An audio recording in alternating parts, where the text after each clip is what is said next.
So hello guys, welcome back to our channel. तो आज की इस वीडियो में अपन डिस्कस करने वाले इलस्ट्रेशन 9 को। आपको बता दूं, मैं अपने पहले इलस्ट्रेशन मतलब इस पूरे चैप्टर के जो यहाँ पर प्लेलिस्ट बना के तैयार कर दिया। आपको डिस्क्रिप्शन में लिंक मिल जाएगी या फिर चैनल पर विजिट करके भी आप चैनल की प्लेलिस्ट में जाकर आप इसकी पूरी प्लेलिस्ट चेकआउट कर सकते हैं। और इस वीडियो को, इस क्वेश्चंस को रिवाइज़ करने से पहले मैं आपको बताना चाहूँगा कि कॉन्सेप्ट क्लास जो एक बार ज़रूर से रिवाइज़ करके आइएगा, ताकि आपको कॉन्सेप्ट की अंडरस्टैंडिंग में पूरी यहाँ पर मदद मिल सके। ठीक है, चलिए स्टार्ट करते हैं वीडियो को। तो इस क्वेश्चन में जो यहाँ पर थोड़ा सा डिफरेंट है, ये वाला पोर्शन है, मैं आपको एक बार हाईलाइट करके बता दूँ। ये वाला पोर्शन जो है थोड़ा सा डिफरेंट है, बाकी पूरा क्वेश्चन जो अभी तक अपन करते हुए हैं पूरा सेम है। तो चलिए स्टार्ट करते हैं। क्वेश्चन में बोला है from the balance sheet information given below. आपको प्रिपेयर करना है कंसोलिडेटेड बैलेंस शीट, यानी कि अब से आपके जो है फुल फ्लेज्ड बैलेंस शीट वाले क्वेश्चन स्टार्ट होने वाले हैं। इसमें आपको बोला है कि विराट लिमिटेड जो कि यहाँ पर क्या है, होल्डिंग कंपनी है, और उसने जो इन्वेस्ट किया अनुष्का लिमिटेड में, यानी कि ये हो गई अपनी सब्सिडरी कंपनी। तो इस तरह से अपन को बाइफर्केशन दिया हुआ है, और ये पूरा काम कब हो रहा है, 31 मार्च को। ठीक है, और विराट ने जो है यहाँ पर होल्ड किए हुए 80% इक्विटी शेयर्स, किसमें, अनुष्का लिमिटेड में। यानी कि विराट जो कि होल्डिंग है, उसने अनुष्का लिमिटेड में 80% होल्डिंग करके अपना वो बनाया हुआ है। और आगे बोल रहा है कि अनुष्का लिमिटेड है, उसका सिंस इट्स इनकॉर्पोरेशन, मतलब उसका भी इनकॉर्पोरेशन हुआ ही है उसी डेट को, जो 31 मार्च है, यहीं से इसका इनकॉर्पोरेशन भी स्टार्ट हुआ है, और इसने यहाँ पर होल्ड भी किए हुए हैं इसी तारीख से। ठीक है, तो अपन क्या मान के चलेंगे, इसका क्या इम्पैक्ट आएगा पूरा आपको इस वीडियो में अपन बताने वाले हैं। तो अब आपको जो है फर्दर इन्फॉर्मेशन दी हुई है बैलेंस शीट की, और इक्विटी एंड लाइबिलिटीज़ अपन को, मतलब पूरी लाइबिलिटीज़ वगैरह दी हुई है अपन को, और पूरी एसेट्स वगैरह अपन को इन्फॉर्मेशन गिवन है। साथ ही नोट्स टू अकाउंट्स पे आपको क्वेश्चन में गिवन है, जिसमें आपको बहुत हेल्प मिलने वाली है। इसी से अपन बहुत सारी डेटाज वगैरह कलेक्ट करने वाले हैं। तो चलिए स्टार्ट करते हैं। आप चैनल पर नए तो आप सभी को सबसे पहले मैं बता देता हूँ किन किन स्टेप्स को फॉलो करके अपन पूरा ये क्वेश्चन सॉल्व करने वाले हैं। तो सबसे पहले स्टेप 1 अपन क्या करते हैं, स्टेप 1 में अपन कैलकुलेट करते हैं कितने परसेंट शेयर होल्डिंग जो यहाँ पर होल्डिंग ने यहाँ पर ओन की हुई है, और कितनी सब्सिडरी ने होल्ड की हुई है। तो होल्डिंग में क्वेश्चन में डायरेक्टली गिवन है कि 80% जो यहाँ पर विराट लिमिटेड है, उसने होल्डिंग मानते हुए 80% सब्सिडरी में होल्ड की हुई, मतलब जो सब्सिडरी का हिस्सा है वो 20% अपने होने वाला है। तो ये स्टेप 1 हो गया अपने पास कि पैटर्न ऑफ शेयर होल्डिंग क्या है। इसके बाद स्टेप 2 जो होता है अपने पास, उसमें अपन कैलकुलेट करते हैं कि जब बड़े क्वेश्चन आते हैं अपने, तो अपन प्री और पोस्ट डेटा को अलग अलग करके उसका एनालिसिस निकाल लेते हैं। तो प्री एंड पोस्ट एनालिसिस अपन कर लेंगे यहाँ पर। तो यहाँ पर अपन लिखेंगे प्री का डेटा, और यहाँ पर अपन लिखेंगे पोस्ट का डेटा। तो इस तरह से अपन ने बाइफरकेट कर दिया है। अब इसकी इन्फॉर्मेशन अपन को क्वेश्चन में से लेनी पड़ेगी, जिसमें सबसे पहले आता है अपने पास इक्विटी शेयर कैपिटल। इसके बाद जो है अपन क्वेश्चन में देख लेते हैं क्या क्या इन्फॉर्मेशन गिवन है। तो इक्विटी शेयर कैपिटल यहाँ पर आप देख सकते हैं। सबसे पहले अपन को इन्फॉर्मेशन गिवन है इक्विटी शेयर कैपिटल की। अपन को देखनी है सिर्फ इन्फॉर्मेशन अनुष्का लिमिटेड जो कि सब्सिडरी है, उसी की इन्फॉर्मेशन अपन को देखते हुए चलना है। देखिए 4 लाख की यहाँ पर इक्विटी शेयर कैपिटल गिवन है। रिजर्व ऑन सरप्लस में गिवन है सिर्फ जनरल रिजर्व, जो कि एक मेन इंपॉर्टेंट अब कॉन्सेप्ट में आपको समझा रहा हूँ। देखिए ये 1 लाख का कितना प्री होगा कितना पोस्ट होगा, ये अपन को पता लगाना पड़ता है। अब देखिए क्वेश्चन में ये जो स्टार्टिंग में लाइन गिवन थी, एक बार मैं आपको हाईलाइट करके बताना चाहूँगा। ये जो लाइन है, Anushka limited since it's incorporation, मतलब इसका भी इनकॉर्पोरेशन हुआ ही है। तो इस टाइमलाइन से आप समझिए। देखिए तो सबसे पहले आपको क्या करना है, जैसे यहाँ पर अपने जो प्री एंड पोस्ट इनकॉर्पोरेशन वाला चैप्टर था, उसमें आपको टाइमलाइन बनाकर बताई हुई है। तो जैसे अपने डेट ऑफ इनकॉर्पोरेशन है, और यहाँ पर होता है डेट ऑफ एक्विजिशन, ये दोनों अलग अलग होते हैं। तो डेट ऑफ इनकॉर्पोरेशन से फर्दर कंपनी क्या करती है, जो भी बिजनेसेस होते हैं वो अपनी नेम पर कंटिन्यू करती है। मतलब इससे पहले कंपनी का कोई भी एग्जिस्टेंस नहीं होता है, इसके बाद ही कंपनी का एग्जिस्टेंस होता है। तो कंपनी क्या करेगी, डेट ऑफ इनकॉर्पोरेशन यहीं से कंपनी का हुआ है। तो इससे पहले के अगर अपन रिज़र्व देखें, तो यहाँ पर कोई भी रिज़र्व अवेलेबल नहीं है। और कंपनी के लिए बाय डिफ़ॉल्ट अपन को मान के चलेगा डेट ऑफ इनकॉर्पोरेशन, जो यहाँ पर इंफॉर्मेशन गिवन है। देखिए ये दोनों यहाँ पर सेम है, मतलब इनकॉर्पोरेशन भी सेम है और बैलेंस शीट की डेट भी सेम है। तो यहाँ पर जो रिजर्व एंड सरप्लस दिए हुए हैं, ये इस बैलेंस शीट डेट को दिए हुए हैं, जो कि 31 मार्च 11 को अपन को गिवन है। तो ये जो इन्फॉर्मेशन जनरल रिजर्व की गिवन है, ये पूरी पोस्ट में आएगा। देखिए ये पूरी पोस्ट वाले पीरियड में आ रही है। तो अपन क्या करेंगे, जो भी जनरल रिजर्व है पूरे पोस्ट में आएंगे। जो इक्विटी शेयर कैपिटल है हमेशा अपने प्री नेचर की होकर चलती है, हमेशा ध्यान रख लीजिए, ये अपन प्री में डालते। तो प्री पोस्ट डेटा का एनालिसिस अपन लेंगे। इक्विटी शेयर कैपिटल अपने कितनी थी, जो अभी अपन ने देखा है 4 लाख की इक्विटी शेयर कैपिटल थी, और साथ ही जो है 1 लाख का जो है यहाँ पर जो होल्डिंग का सब्सिडरी का जनरल रिजर्व, तो अपन क्या करेंगे 4 लाख का यहाँ पर प्री में पूरा डाल देंगे। क्या 4 लाख का अपन ने डाल दिया इक्विटी शेयर कैपिटल पूरा प्री में।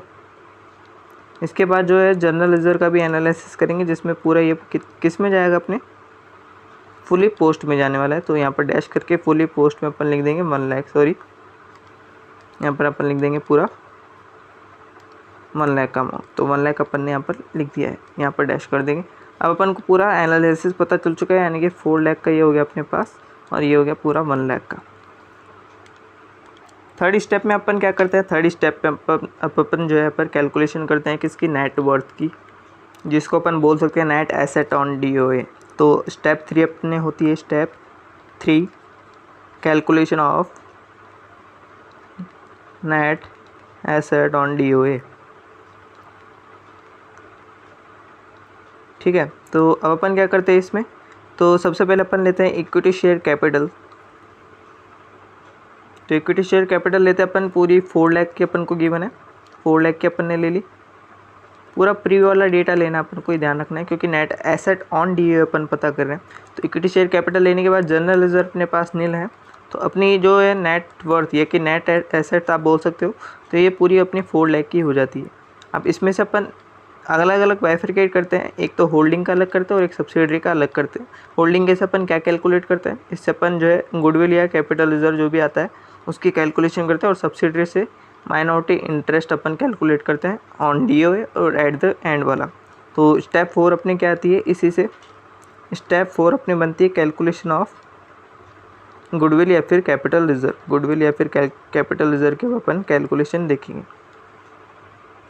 तो जैसे कि आप देख सकते हैं, सबसे पहले अपन क्या करते हैं, जो भी 4 लाख का हिस्सा है, या ये पूरी टोटल नेट एसेट है, नेट एसेट अपन ने कैलकुलेट किया ऑन DOA। इसमें से अपन किसका होल्डिंग का हिस्सा अलग करेंगे, जो कि 80% है। तो 4 लाख का 80% 3,20,000 हो जाता है। ठीक है, तो ये हो गया अपने हिस्सा किसका, होल्डिंग का, होल्डिंग्स शेयर ऑन DOA।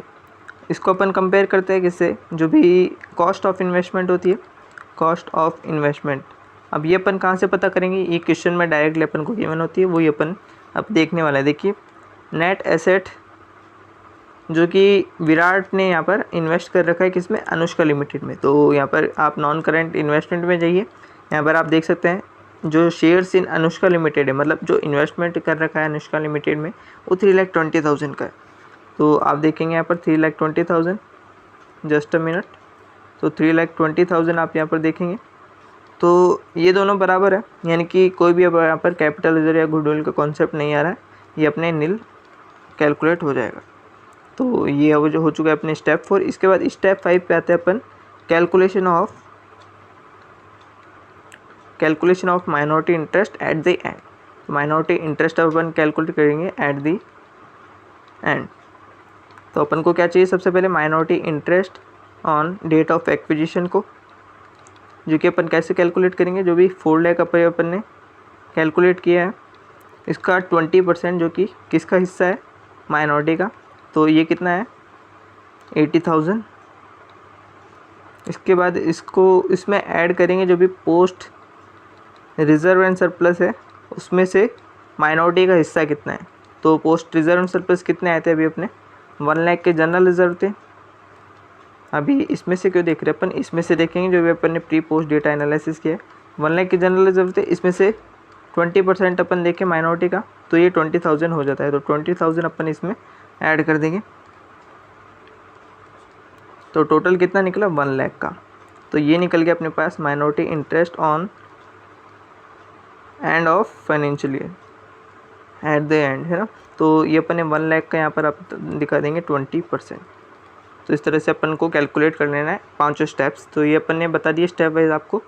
और अब आपको क्या करना है, बैलेंस शीट बनाना है। अब बैलेंस शीट में आपको क्या क्या चीज़ें ध्यान रखनी पड़ेगी वो बता देता हूँ मैं आपको। अब आप क्या करोगे, जो भी अपने करंट एसेट्स है, 1 मिनट, जो भी अपने करंट एसेट्स यहाँ पर गिवन है डायरेक्टली, उसमें से जितना भी होल्डिंग का है प्लस जितना भी अभी अपन ने सब्सिडी का कैलकुलेट किया है, दोनों को जोड़कर आप डायरेक्टली दिखा दोगे। इसी तरह ये चीज़ नॉन करंट एसेट के साथ भी आप करोगे, ठीक है। पर इसमें से आपको जो हटा के रखना है यहाँ पर इन्वेस्टमेंट को, मतलब इन्वेस्टमेंट को आपको कंसिडर नहीं करना है। इन्वेस्टमेंट को छोड़ के जो भी नॉन करंट एसेट्स आपको गिवन है वो आपको डायरेक्टली जोड़ लेनी है।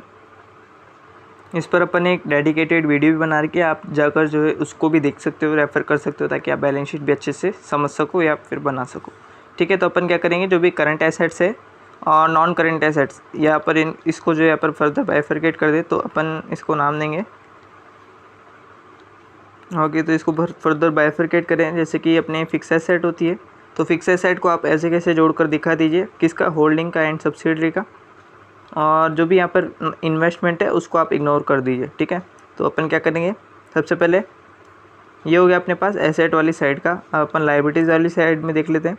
तो लायबिलिटी साइड वाली में अपन को जो भी इक्विटी शेयर कैपिटल है, P&L है, इनको छोड़कर, मतलब रिज़र्व वगैरह जो भी है इनको छोड़कर जो भी अपनी करंट लायबिलिटीज़ है इसमें आप होल्डिंग और सब्सिडरी का जोड़कर दिखा दो। इसके अलावा जो भी लॉन्ग टर्म डेप्ट है इसमें भी आप सेम चीज़ कर दो, होल्डिंग प्लस सब्सिडरी का जोड़कर दिखा दो। और ये हो जाता है अपने पास फिर टोटल लायबिलिटीज़। तो इस तरह टोटल लायबिलिटीज़ करने के बाद आपको क्या करना है, अब आती है अपनी ये फिक्स एसेट वाला यहाँ पर कॉन्सेप्ट कवर कर दो, यानी कि करंट एसेट आपको जोड़ देनी है, फिक्स एसेट जोड़ देनी है, और इन्वेस्टमेंट को जो इग्नोर कर देना है। तो इनको में आप होल्डिंग प्लस सब्सिडरी करके दिखा दोगे, तो इस तरह से ये भी कंप्लीट हो जाता है। तो इस तरह से आपको बैलेंस शीट बनानी है। अगर आपको पूरी डिटेल जाननी है तो इस पर एक कॉन्सेप्ट वीडियो स्टार्टिंग वाली आप देख सकते हैं। तो ये अपना इलस्ट्रेशन 9। अगर आपको डिटेल और भी चाहिए इसके बारे में, पूरी बैलेंस शीट कैसे बनाते हैं, आप कमेंट बॉक्स में जरूर से बताइएगा। सेपरेट वीडियो इस पर अलग से डाल दी जाएगी। फिर मिलते हैं नेक्स्ट वीडियो में, तब तक के लिए टेक केयर, गुड बाय।